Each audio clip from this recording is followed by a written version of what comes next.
बातमी पालघरमधून आहे। पालघरच्या वाडा तालुक्यातल्या खुपरी इथे इको ग्रीन केमिकल कंपनीत वायू गळती झाली आहे आणि या वायू गळतीमुळे कारखान्यातल्या कामगारांना आणि गावकऱ्यांना देखील श्वसनासह इतर त्रास होऊ लागलाय।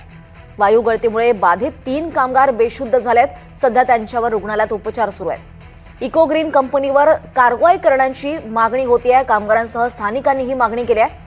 आपत्ती व्यवस्थापनासह प्रदूषण नियंत्रण मंडळ आणि इतर संबंधित यंत्रणा दुर्लक्ष करत असल्याचा आरोप करण्यात आला आहे। अधिक माहिती घेऊयात आमचे प्रतिनिधी मनोज सातवी यांच्याकडनं। मनोज, ही वायू गळती नेमकी कशी झाली आहे?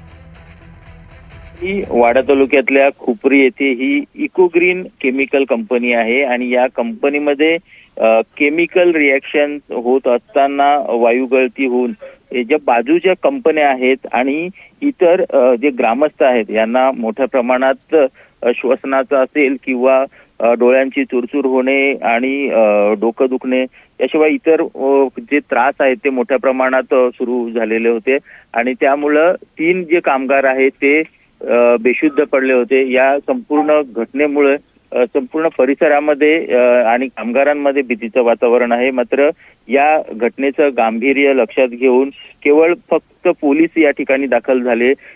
इतर ज्या यंत्रणा आहेत त्यांना या कंपनीचे वेळोवेळी अशा प्रकारच्या घटना घडतात, मात्र अनेक वेळा तक्रारी करून देखील कोणत्याही प्रकारची कारवाई या केमिकल कंपनी विरोधात केली जात नाही आणि त्यामुळं नागरिकांमध्ये संतापाचं वातावरण आहे। त्याचप्रमाणे जे परिसरातले कामगार आहेत त्यांना देखील इतर कंपन्यांमध्ये काम करण्यासाठी जाताना धोका निर्माण होतोय आणि या संपूर्ण प्रकारामुळे प्रशासनाविरोधात आणि या इको ग्रीन केमिकल कंपनी विरोधात नागरिकांमध्ये संतापाचं वातावरण पाहायला मिळतंय।